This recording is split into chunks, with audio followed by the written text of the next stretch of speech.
Alright, so my machine is all threaded and ready to go. If I wanted to take off sewing, it would work great right now, but I'm going to show you the easiest way to thread this, to change the colors of threads.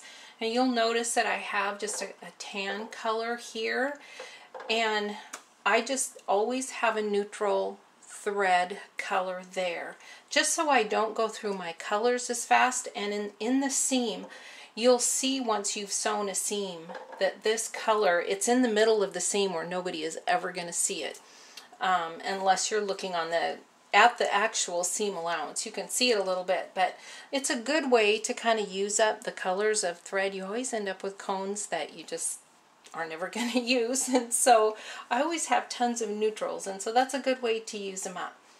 Now the first thing I'm going to do here is I'm going to clip the threads just above the cones right here.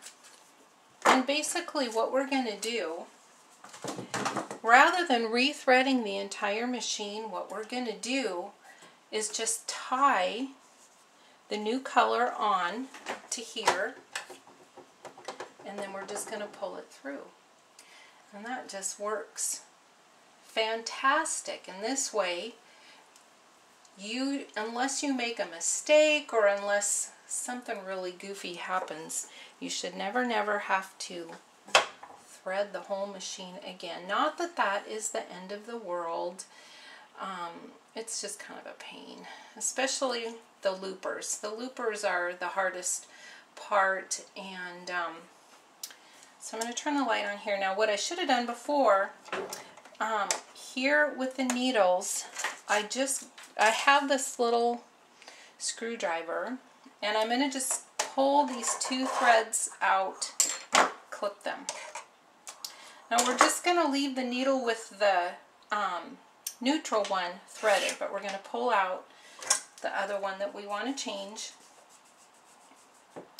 And now that all the threads are kind of disconnected from each other, what I'm going to do is go ahead and pull the two looper threads through. So you want to pull them up out of the tension discs and just grab this tail and pull until you see the new color come out over here.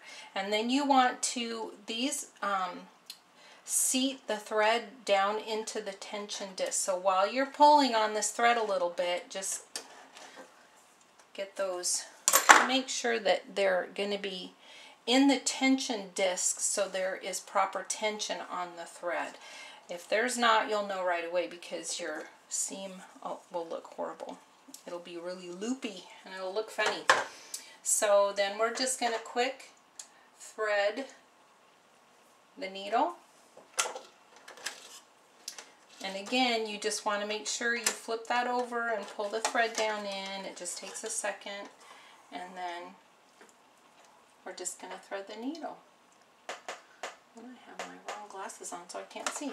But anyway, and then once you get the needle threaded, you will grab all of the threads, lift this up to raise up the presser foot, and just pull all 4 threads all together through here.